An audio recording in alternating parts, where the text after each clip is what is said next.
We're going to get started right away. So, of course, our presentation this afternoon, this is part 2 of what I thought was going to be part 2, but this could be part 2 of like 4 or 5. This could be part 2 of a lot of stuff. So we're going to hear from Joe today. We'll hear from him again in the future. Not sure if it'll be next month or another month. We'll definitely keep working with Joe. This is I Was a Military Lab Rat Part 2. Joe writes, as a lab rat, you're not told what experiments you are a participant in. If you are lucky, you will find out later. He writes, I know this will be like science fiction. If I include other information, it will read like a horror story. What is written is my true story of being a lab rat from the military. So this involves top secret projects that are in black budget, above top secret projects that are compartmentalized, above black projects that are hidden in compartmentalized projects. One of his projects was above that and was listed while he was an MIA in Vietnam. So Joe was listed as missing in action in Vietnam. Joe's 50-year NDA is a non-disclosure agreement, allowed him to talk about information that was publicly available, but not anything that was in the agreement. So Joe did a lot of research before his NDA expired. There's still some things he does not feel comfortable speaking about in public. Joe writes, humans are not alone. Our existence is a very small part of the universe where infinite diversity in infinite combinations appears to be the rule. What we can perceive is a very small fraction of true reality. Thought travels faster than light. This is part 2 of a presentation that Joe presented Minnesota MUFON last month in June 2025. It is basically his life story, growing up before his life in the military, his military career, his post-military life. His story includes military and government conspiracy and cover-ups, his encounters in space, and non-human entities. So that's like the official bio. So like I said, I started coming to Minnesota MUFON in the mid-2000s. I think Joe started coming shortly after that. Joe's been a regular member, regular participant. He's always contributing. He's been a member of our board of directors for years. He's been a great resource to other people who've shown up who've had traumatic experiences. Joe is able to work with him on that. He's done a lot of work in different healing modalities. He's very supportive of people. He's very well knowledgeable. He contributes so much to us. It's really an honor, a really blessing to have him here to present with us. And so Minnesota MUFON, I just want to give a big thanks, and I want you to give a big round of applause to Mr. Joe Swenson.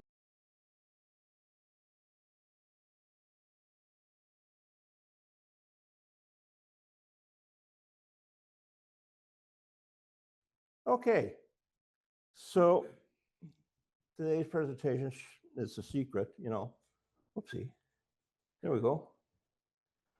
I'm starting out at the classified secret level, and this is basically some of, a lot of people have this type of clearance, and this is not what I had. Then you've got the top secret level. A lot of black projects are there, but typically the military doesn't go over the classified secret level. And so top secret is something other people have come up with. Compartmentalized. Now, compartmentalized is where you're working under a black project for someone, and that's typically where those are. They go to pay your $5,000 toilet seat type thing. Then you've got above black, and when you get to compartmentalize, you're in the black. Above black, you may have some contractor working on a compartmentalized deal, and you're working for the contractor, but you're doing something that the contractor doesn't even know about. And then what I call dead men tell no tales. Here you're listed as MIA, KIA, or DOA. I got MIA. And you're given a new name when you're fully into the project. You're listed as deceased for your family and whatever if you don't come back. So you have a name while you're in the project. When you finish your 20 years with them, you're given a new name again. And during this time, you can't contact any family members, any friends, or anything like that. And you're spending most of your other time not doing the work. You're spending somewhere that's not here. So it's real hard to get a hold of people, figure out who they are. And yeah, so In 72, when I was in the Air Force, I did a 60 and 3, and I was listed as missing in action. I went from an E1 to an E7 in basic training, because it was 3 days during basic training. And I got read into a 20 and back program. And that's not what we're doing today. We're doing remote viewing. Now I'm going to step aside so it's easier for me to read with my blurry eyes. So you won't be seeing me while I'm talking. During the 60s, the Russians were doing experiments with psychic abilities. And the USA found out, and they had to keep up with the Russians. You know how that is. And some of you may remember TV shows from that time where they dealt with psychic type things. I can't remember the one I usually watched was, this guy was a professor, and he was investigating psychic experiments with people. And over on the right side there, you have the different types of psychic things, and you'll be able to go back to this online. This is the timetable of things that happen for remote viewing and to get us up into remote viewing. And 34, they were doing brainwave entrainment type experiments back then. And for the military version of this, this is very important. For normal remote viewing that most people are teaching, it is and it isn't. They don't go into the type of training that I went through.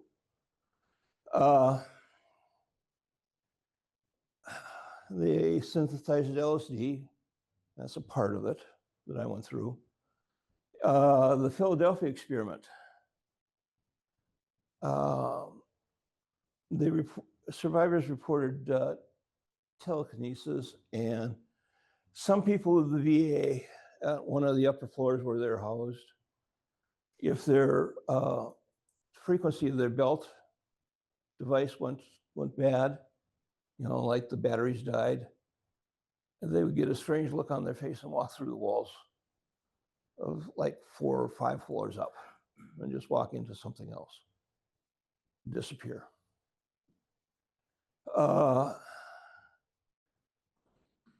Transcendental meditation was started in 55, and they kind of wanted you to do that to get an idea of kind of the general playground you're working with. The Manchurian Candidate, they tried to, was a novel, and this was after the Korean War, and they were looking to see whether they could create Manchurian candidates. The Cuban Missile Crisis came up, and with the Cuban Missile Crisis, they wanted to be able to talk to people who were underground in a fallout shelter. And so they developed something called Ground Wave Emergency Network, or GWEN. And Patrick Flanagan had a patent, and that's up there, and it's for silent sound. And so you don't hear the words, but they're impressed on your brain. It's kind of an interesting thing of mind control. Research timeline, 63, they did time tunneling. I told you about 43 for the Philadelphia experiment. 63, they were trying to go backward and forward in time. And they decided that they needed people that were more psychic than the people they were handling. So they did more research on hallucinogenics, biofeedback, brainwave synchronization, and hypnosis. These are all part of it. The Transcendental Meditation book came out in 63. Russell Targ and Hal Puthoff through SRI method for remote viewing, which is a method that's pretty much taught today, which is basically you're playing a game, guessing game. The method was tested and verified in 71. Monroe Institute created tapes based on research starting in 58. for brainwave entrainment. So SRI remote viewing, like I said, it's a game. What travels faster than light? What allows you to see the past? What allows you to see the future? What allows you to see sealed documents in a safe? What allows you to teleport? What allows you to heal remotely? And what allows you to kill or disable remotely? Thought's the answer to all of those. It's what you think. Well, anyway, they had a real good remote viewer in Go Swan. And the problem that he had was he was in Scientology. And when he went back, he kept telling them everything he was doing. And so he died unexpectedly. And don't know how, just that he died. I couldn't find any more information on it. During the Carter administration, they had some diplomats that were abducted by terrorists. And they used remote viewing to find out where they had been or where they were. They sent a rescue attempt, but the terrorists were warned by the Elect Reagan Committee. And so they moved the hostages. Oopsie. Sorry, wrong button.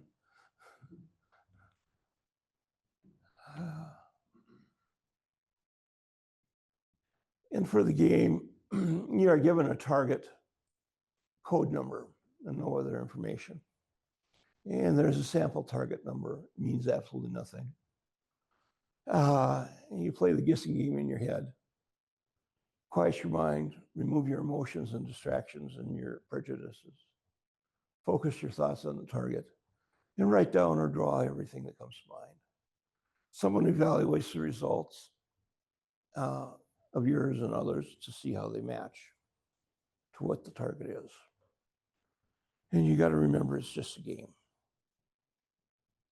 Here are some sample training books on it that we have. And these are basically giving you essentially the same type of information on remote viewing as the SRI method. What does remote viewing have for you? You can find answers to your questions. If you're properly trained and can work with a good group, you can actually make some money out of it. I know people that make money that are in the hundreds of thousands of dollars per year doing it. I would prefer not to. You can influence people, you can influence governments, and you can influence the weather. And sometimes changing the weather is really nice. But if you change it here, it changes it somewhere else too. So you got to be careful with that. Not everyone can do the SRI method. You have good days and bad days. Accuracy of the viewing is debatable. Verification is sometimes debatable. You have to keep the viewing secret, and the viewer's health can have problems. Things are not under control. It's not under control by the military, the NSA, the CIA, FBI, law enforcement, politicians, religions, or secret societies.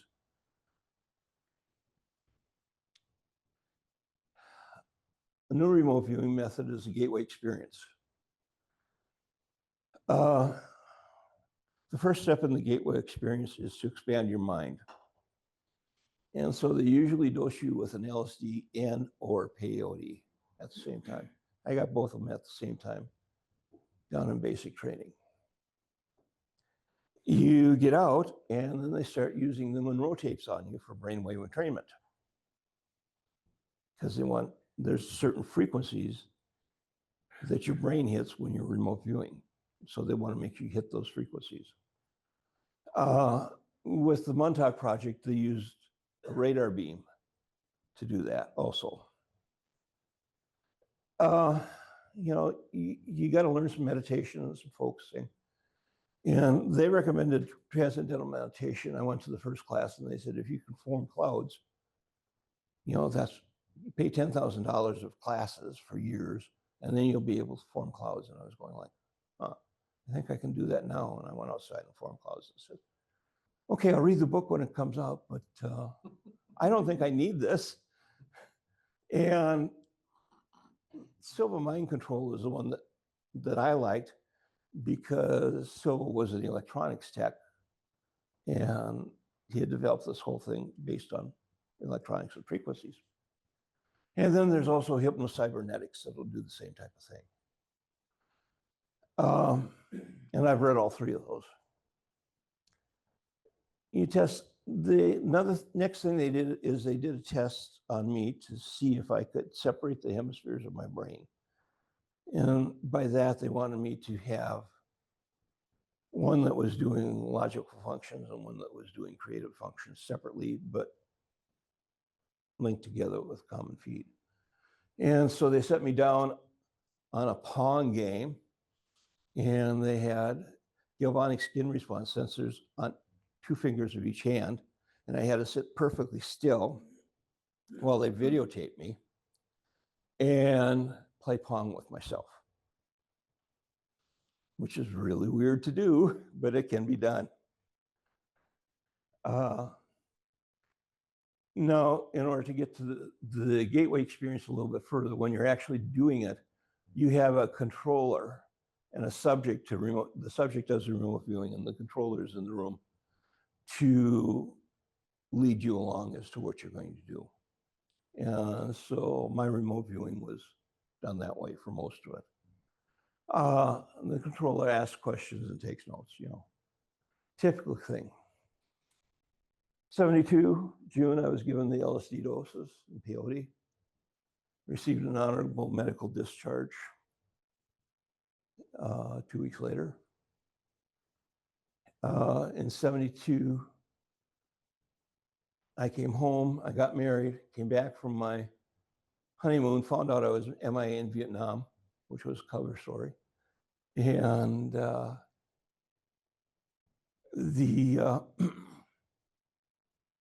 August, I started training in the Gateway experience with some Monroe tapes at the Fargo VA.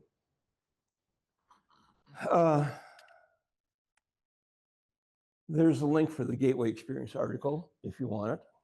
Look it up. When I saw that, I was going, I remember doing that. I remember doing that. I remember doing that. Like I said, you don't find out until afterwards if you're a lab rat. I talked about the Pong. Did a lot of biofeedback type stuff. I talked about the transcendental meditation. Hypnocybernetics was released in 73.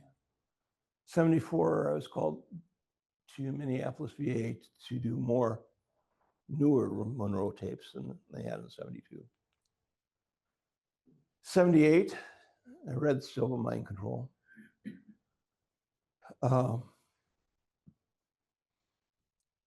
In 82, a double-blind meeting was arranged.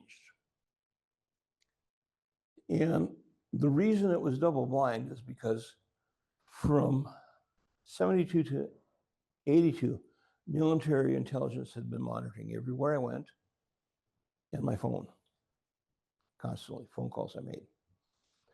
They checked out every friend I had that they ran into, everything. So they really did a lot of in-depth work on me, shall we say. And so they arranged this double-blind meeting, and the guy asked me, "Are you psychic?" He was from military intelligence and asking me if I was psychic. And I said, "No." And he said, "Well, how do you know when we monitor your phone line and when we turn a tape recorder on to monitor to record what you're saying?" I said, "Well, I can hear this resonance change in the phone lines and stuff. And I thought I convinced them, but I hadn't. In 82, I went to the Minneapolis VA and met with Al Balick of the Montauk Project. And he wanted to see if I qualified for to be a remote viewer.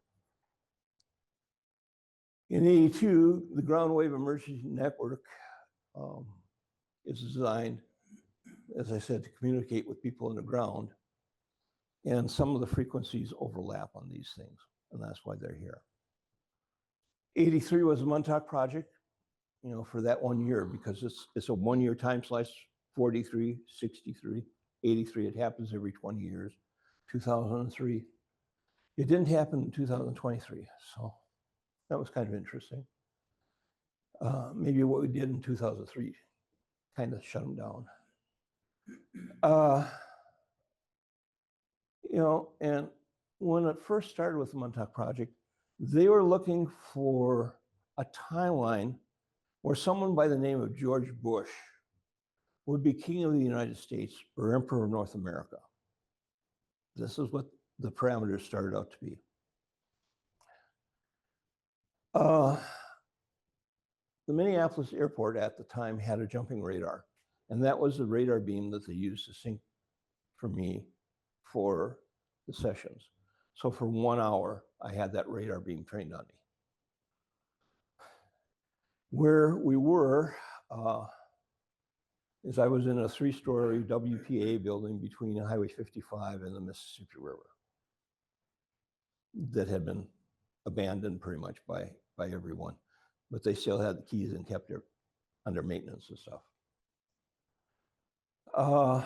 In August, the project ended for me. There's some significant things that happened to end the project. I talked about the WPA building already, and all flights at the Minneapolis-St. Paul Airport were stopped for the 1 hour of my session because they used the radar on me. And the radar that they were using on me was synced to the radar that they were using on Montauk Island, New York. So I was actually seeing everything through the person who was sitting in the Montauk chair at the time. That first session left me with headache. Well, the room was set up like you do a stage with tape marks on the floor to where different pieces are placed. And the RF headache was like I would get if some cop trained a radar beam on me type of deal. So I kind of knew what was going on, but I couldn't really track down why that happened, And as we got further into the project, I started having night terror creatures that I was seeing. And if you watched Stranger Things, that's about the Montauk Project. And those night terror creatures are the same creatures that I saw that they depict in there. So that was kind of unnerving to me to see that. I think it's Peggy Smith that the Stranger Things is written about, her story with Montauk Project.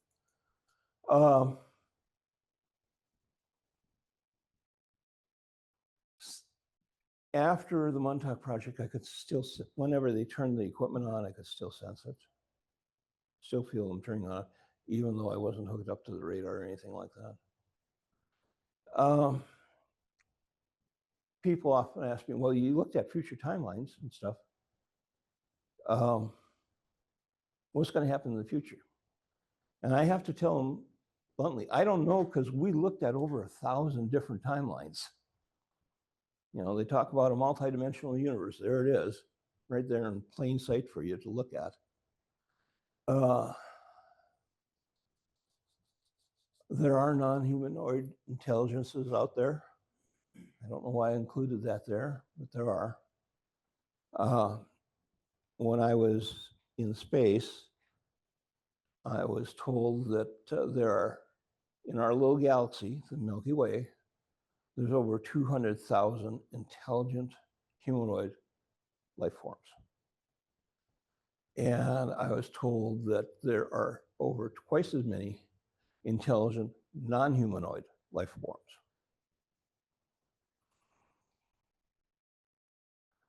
Okay. I got to view through the eyes of the astronauts that were, one guy had thought about a tunnel, a wormhole, and they were able to connect the wormhole that he thought about to a base on Mars, an underground base on Mars. And because of the equipment, they recorded everything and they could play it back and create it with the Helmholtz coils. So they could actually generate the wormhole in a xenon mist. And, you know, it was so accurate that if you could really picture a good detailed image of maybe this, you could form it on the screens and you'd see it on the computer screens. They're using Pascal to generate the images in the IBM 360 computer and tape drives. And you could see it and it would appear in the xenon mist and you could go over, reach for it, and pull it back out again. And you'd have a chair sitting there, or a podium sitting there. That's the type of technology we're talking about.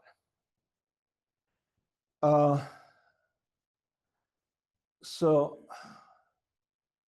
the first time I saw the underground base on Mars, it was all cloudy and they had two lights on their helmet head that was shooting down in the spacesuit.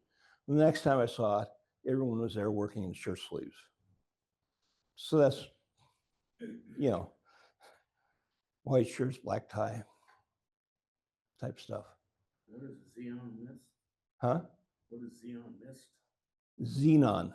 Xenon is an element, and they create a mist of it and form things in it. It's typically used a lot for forming holograms outside of a normal holographic array or something that you can write the hologram on.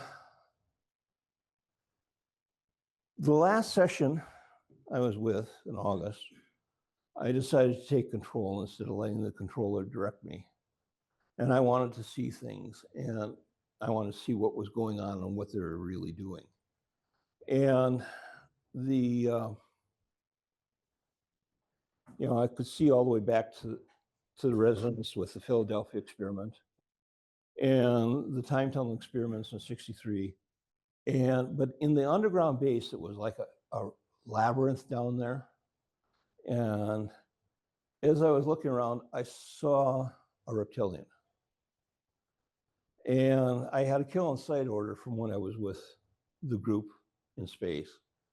And I didn't know how to kill him, but since it was like a maze down there, or a labyrinth, I thought, oh, Minotaur made out of energy.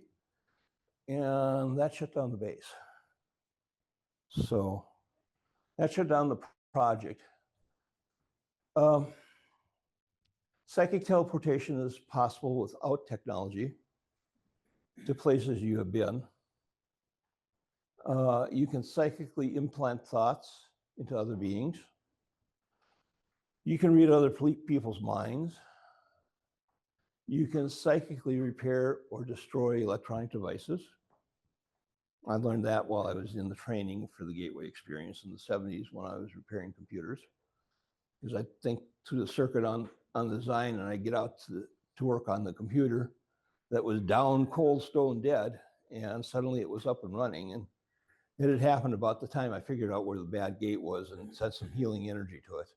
So that was kind of an interesting coincidence.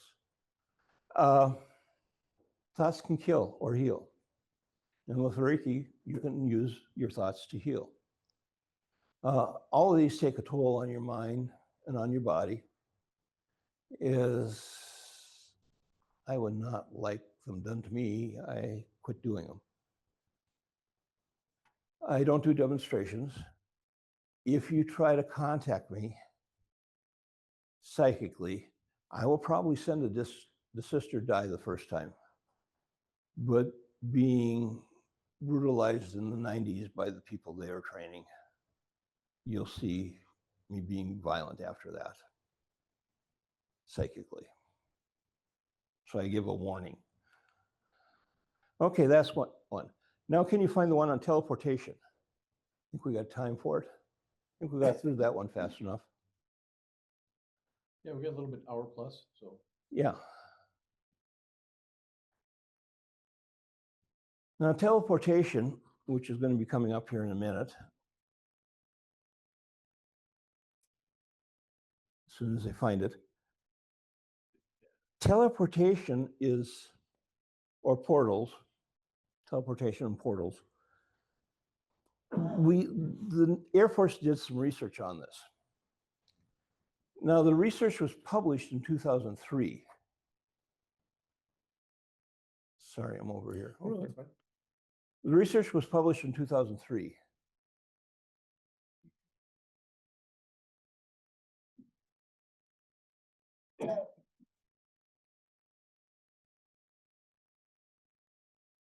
Yeah, we'll get it here.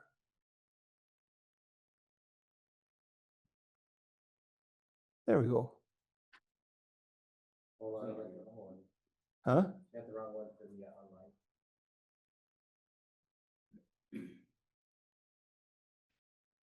Okay. And I see I've got a slide that's miscued with a errant N.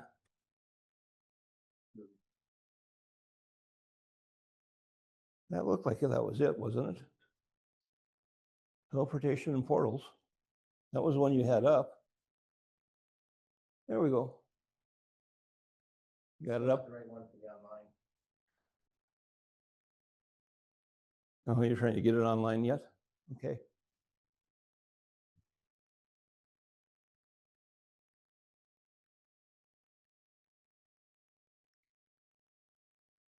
Any questions? Yeah, Mike. Like hanging?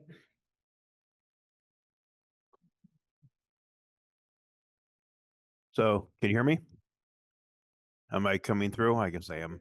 Yeah. So when you talked about like non-humanoid intelligence, Uh-huh. do you know what kind there is, or can you describe any of that, or do you not know? Well, I've seen a mantis, and they're like 7 foot tall, and they're really impressive in battle armor. Mhm, But they were friendly with the group I was with. mhm. So, and there's also spiders out there that are big. I mean, it reminds me of Ronald Weasley's fear of spiders on Harry Potter. And there are other creatures that you just can't define. Like if you saw the black creature that was taking over everything on Stranger Things, there's stuff like that out there too. There's also the creature that you saw that had a 3-way mouth that closed. Those are the two I remember seeing. And you said you were listed as MIA in Vietnam because of this. Uh-huh. Were you ever actually physically in Vietnam, or No, did they say I've that never you been. were? I've never. I They mean, said you- I've never been out of North America. Mhm. So Okay. So if you had continued with some of this, you did not continue with, you would have probably become anonymous, yeah, friends and family. yeah, I'll get to that in the 60 and 3 Mhm. and 20 and back programs. Okay. Okay. Okay.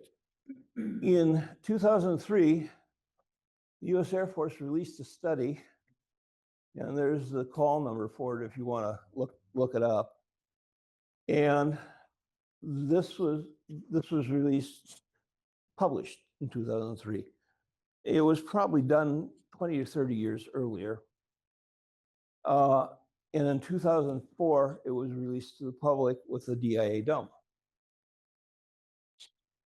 It was a review of teleportation options. They looked at the Star Trek option, quantum entanglement, which you hear about, and we'll get into that, vacuum of space-time, changing timelines, and psychic means.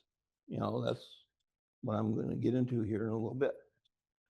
Star Trek was non-viable. There was no math to support it or science to support it. So sorry about that.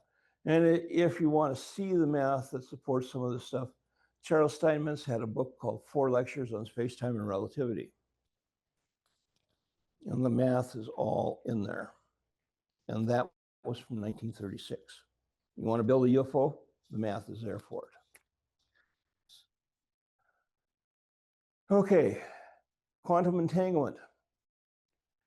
They believe it can be used for telecommunications between people.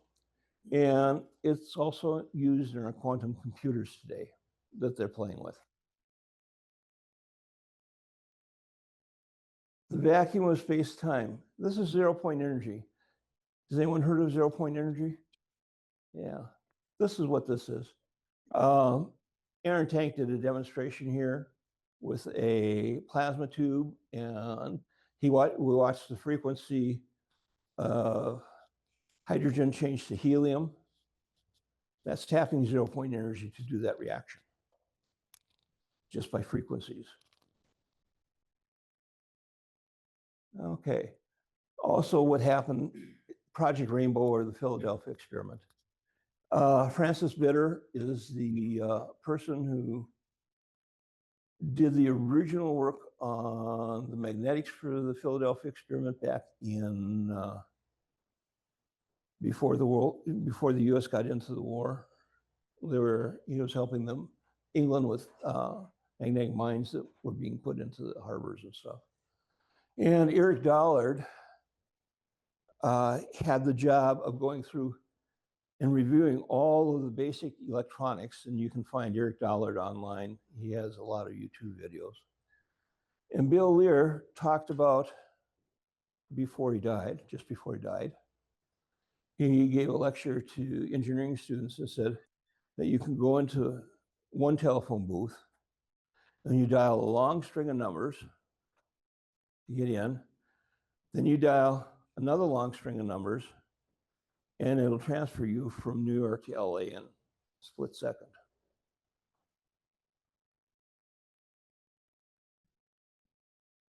The math of vacuum teleportation.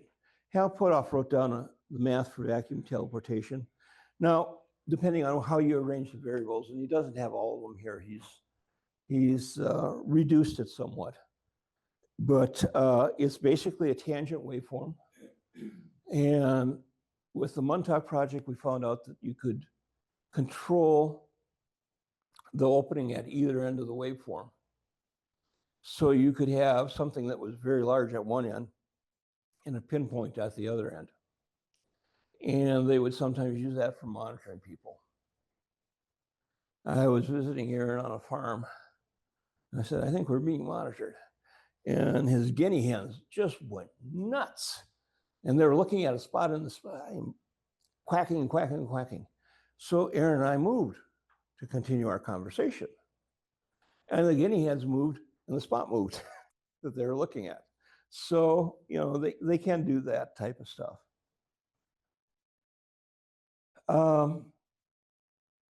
Changing timelines. With the Montauk Project and others, you can change timelines, and that's done. But the thing is, if you change timeline, you want to know a little bit about what's going to happen in the future. Like, say I changed the timeline when I was 12, maybe, and suddenly my parents had like 2 years left to live. And of course, that didn't go over very well with me. But I couldn't get back into the timeline I was in. And this was all over wanting to go to a camp, winter camp, you know, so it was something I shouldn't have done. And I found another timeline to change to where they lived longer. Huh. They wiped out a page. That's bizarre. There was print on that page, when I looked at it the other day, I just erased it a few minutes ago. oh, you did, huh? Okay. Psychic means astral travel, astral projection, telekinesis. You need to be there once. Yeah. Now, with astral projection, that's almost like an out-of-body experience where you can travel someplace and see things. You can use clairvoyance or clairaudience, for that. The telekinesis is where you're like bending spoons or moving a spoon, a teleportation. Simple one was moving a spoon through whatever. Now, when I was on base, after they gave me the LSD and peyote, they had given me, I was on 50 milligrams of Valium 5 times a day. If you know what Valium is and what dosage rates are, that should have knocked out a horse, but I was just functioning normally. And I didn't realize that at the time that I was teleporting. And the first time I wanted to go to the base exchange because my cousin said, well, they got these really good deals on electronics, and recording equipment and that type of stuff. And I went down there, they had none of that. But they had some books, so I picked up some books. And going down there, I had a guy with me to make sure I could find my way, because I had no idea where this thing was. And so I picked up the books, paid for them, and went back to the barracks. And he came back to the barracks about an hour later, said, I don't know what happened. He just vanished in front of me. And I was kind of like, no, I just went and paid the books and went back to the barracks. Now, the thing is, I don't remember the last half of the walk back to the barracks. So that should have been kind of a signal for me. Anyway, the next day, I had 2 guys that were now my best friends keep eye on me. And I hadn't been to the recreational facility for the enlisted men. And they had a 100-lane bowling alley there. My wife and I liked to bowl at that time. And so I went there, and the lanes were being resurfaced, which they did back then, all the wood to get the decks and stuff out. And so I played a game of pool. And when the game finished, I went back to the barracks. 2 guys came back and said, he just vanished in front of us. We don't know how that happened. He just disappeared, and we've been looking all over for him. And that was about an hour and a half later. And so the next day, they have 4 men assigned to me. I'm going, well, this is kind of strange, And so as they're talking about what they're going to do, I thought, I should really go back and talk to my old drill instructor and say, thank you for the training, and for my being able to make it back alive, and you didn't have to give my gear to my family and say I was dead. And so I knocked on the door, and he says, come. I opened the door, and he looks at me, he blanches white. He says, you stay right there. I'm going, what the hell's going on with this? Just came to say goodbye, And he gets on the phone and says, I found him. I'll bring him back to the barracks. And I'm going, found him? I wasn't lost. I was just came to say goodbye.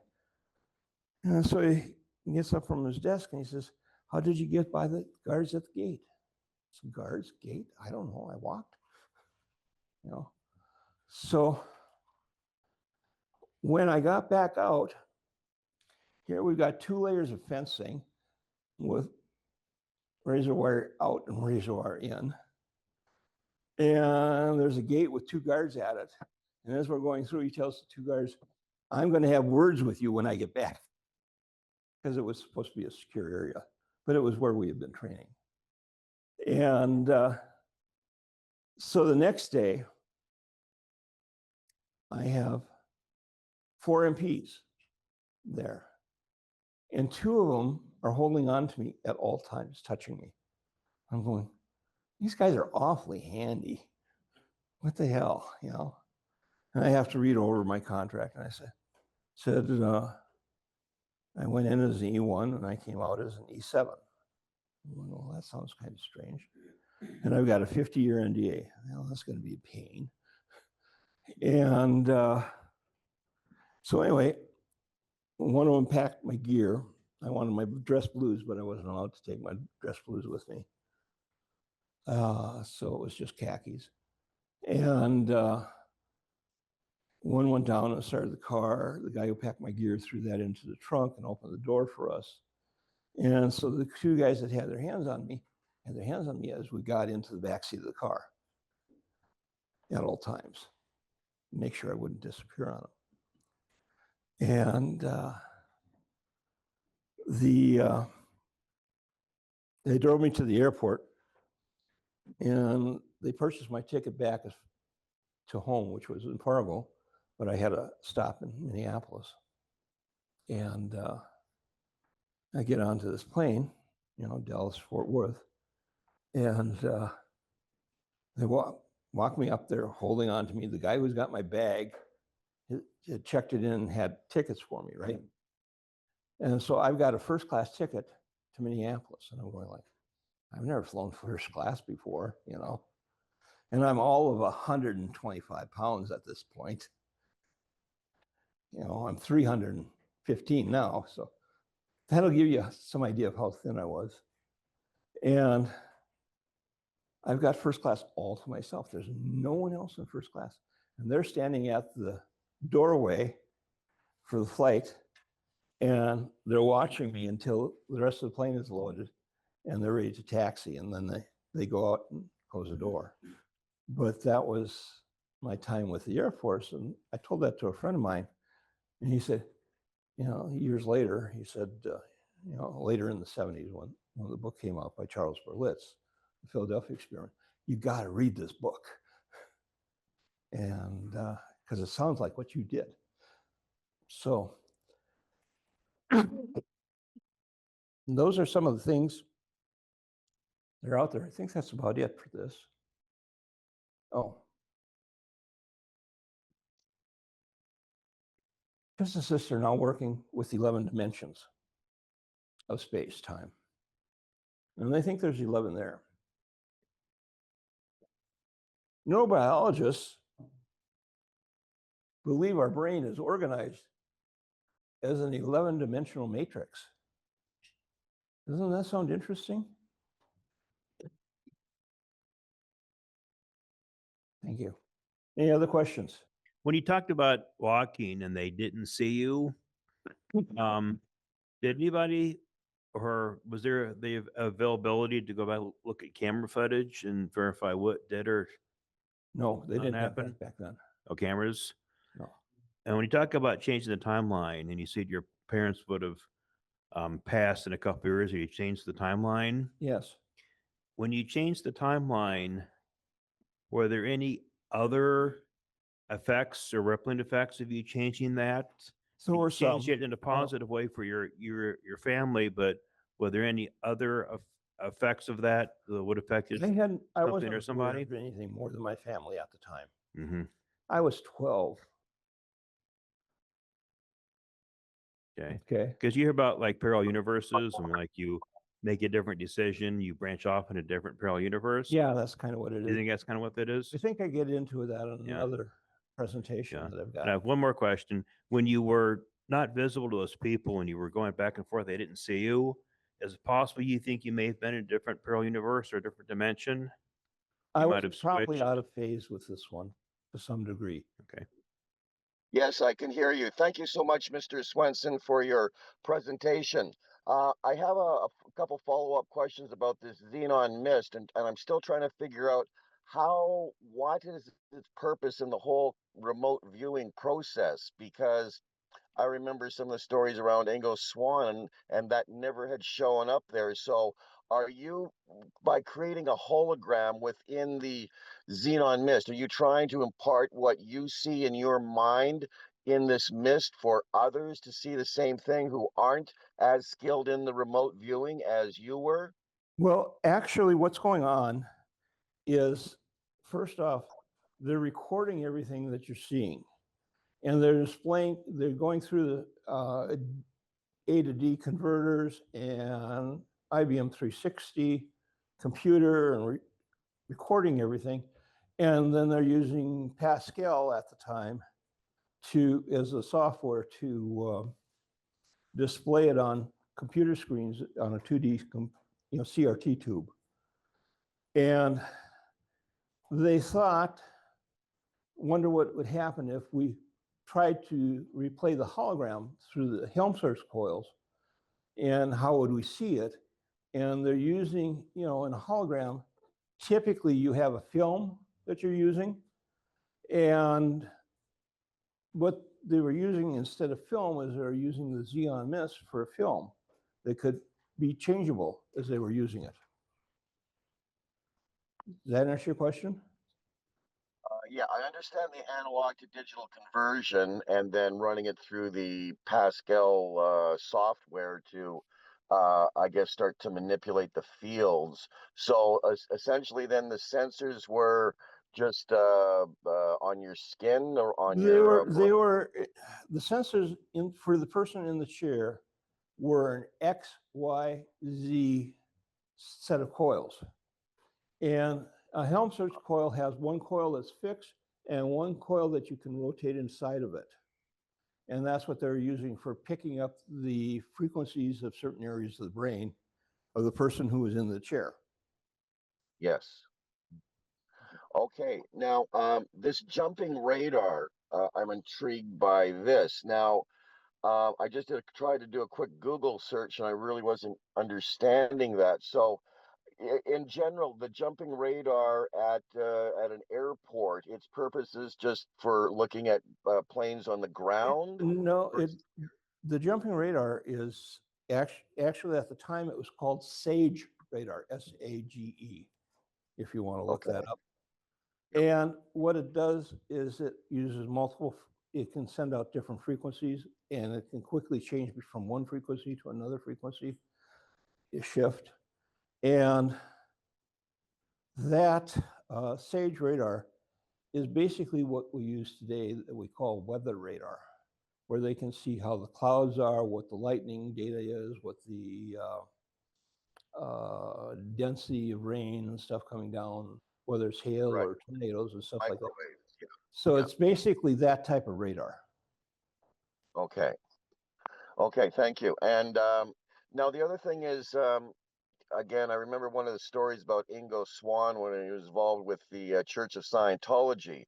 And as such a senior member with Scientology, he was tasked at one point to look into a U.S. naval office to see what sort of files they had on the leader of Scientology.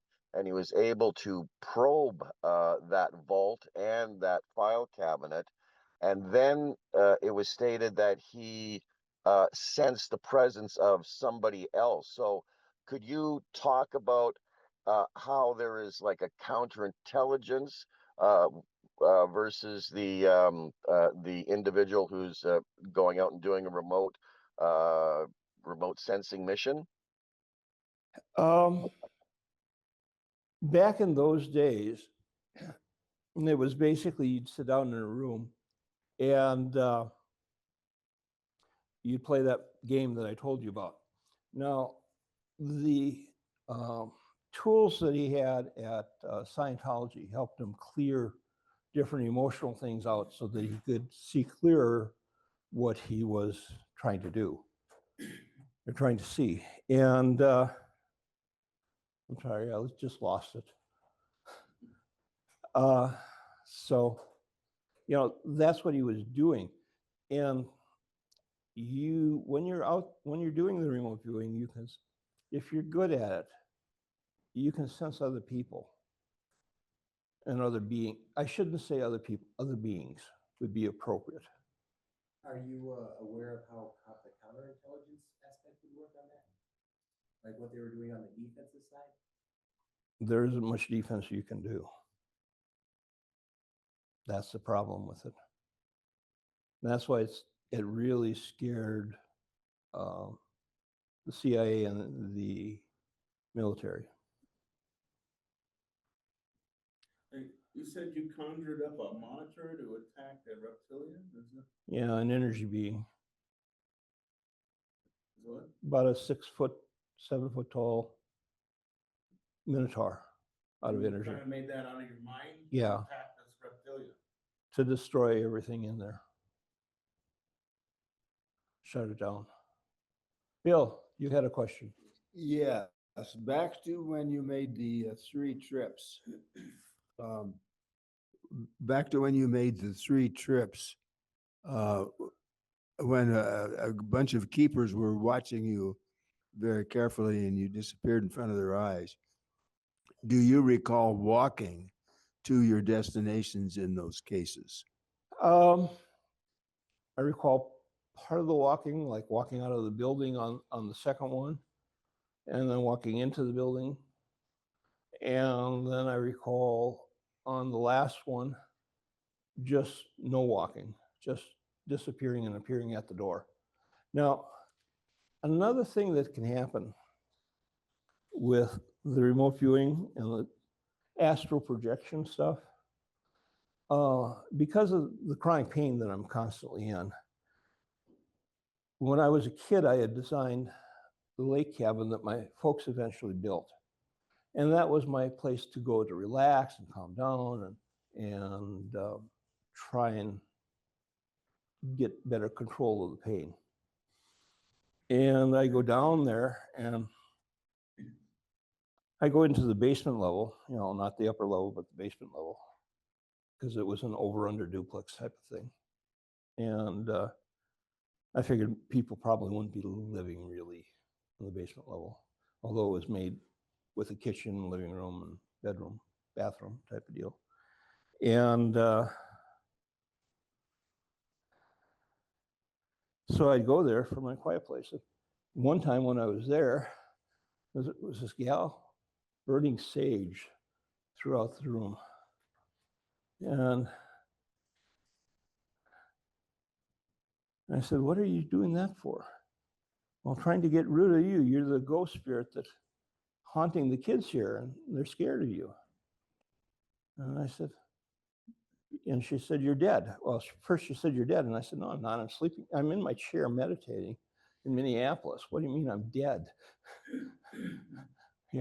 And so I thought, okay, well, that's a weird experience. It happened once, right? We had a couple living with us, and they lived in the basement of the house that we have. And that's where my library was. And I had a fairly extensive library, lots of shelves and stuff with lots of books. And I was looking for a book, but they had to move everything out of my library and rearrange things so that we could get the bathroom in down there for them. And I couldn't find my book that I was looking for. And I kept looking, and really puzzled me.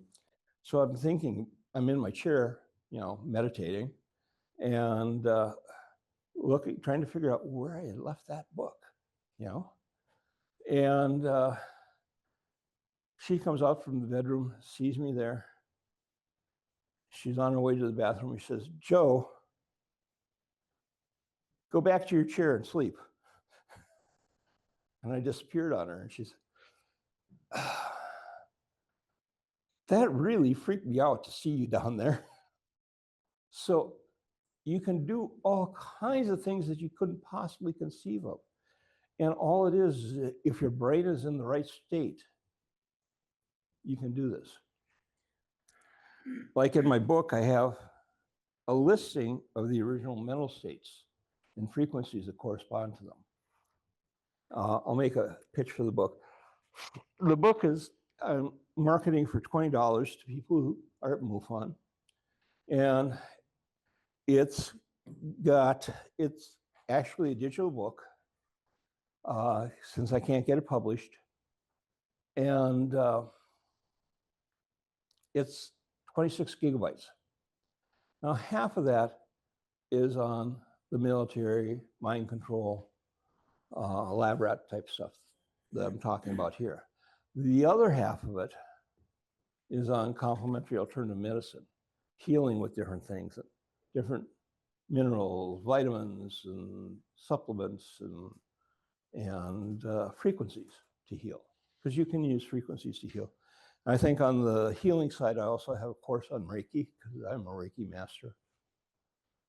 But yeah, so we've got some in the back if you want one for 20 bucks. All the money goes to Minnesota MUFON, to support what MUFON does. And I even donate the cost of the thumb drives. Okay, any other questions? No, hearing none. Hey, we're getting done early. One more question. Okay. I am in Winnipeg. How can I get a copy of your book? Oh, golly. Probably contact Jan Swenson. Her email's in the chat. And her email's in the chat. Okay. And we'll have to figure out how to mail it to you. I do go down into the States periodically, so I could arrange to pick it up if it's easier. Yeah, that would be fine too. Okay, I will contact Janice. Thank you so much, sir. Once again, great presentation. We go back and forth to Canada. It's on the West Coast. On the West Coast, usually. I have friends up in Winnipeg area that I grew up with. So I'll get back over there. If anyone wants a book. You got all those books people want to look at. Yeah, in the back, we've got some books from Bob Schultz that are for sale for very cheap. You know, 2 paperbacks for $1 and $1 for a hardcover that isn't autographed, and any of the autographed books are $2 a shot. And we've actually got Bob Schultz online with us right now too. So let's give Bob a big round of applause for all the books he's donated. Yes. And of course, we'd be remiss if we didn't give a big round of applause to Joe Swenson for presenting this again. Thank you. So thank you all very much for coming. We certainly appreciate having you. Now, of course, next month we'll be having a new presenter, or we may have Joe back again. We're not sure, but we'll have something. Oh, here's Bob. Does Bob want to say anything? Let's ask Bob to unmute. Yep, we're going to ask you to unmute. Mute. Hang on. Unmute yourself, Bob. Thank you for the compliment. You're very welcome. Thank you so much for all you've done for Minnesota MUFON and Twin Cities Public Access Television and all of us. We certainly appreciate you, Bob. Thank you. Okay, you're welcome. Nice presentation, Joe. Thank you. And of course, one more time, if you are interested in remote viewing, we do have a class starting tomorrow night with Chris Harmon. Contact me. I can possibly put you online with Chris Harmon tonight, if not tomorrow. If you want to check out the class, he'll probably be able to work something out where you can check it out without paying for it. And then if you want to be on board, he can set that up for you too. So let me know if you're interested in doing some remote viewing training yourself. And the way Joe is describing the SRI, it sounds like what Chris is doing with us too. So it sounded very similar to that. So, all right. Thank you all for coming out. Have a great day. We'll see you next month. Take care, everybody, and have a good one.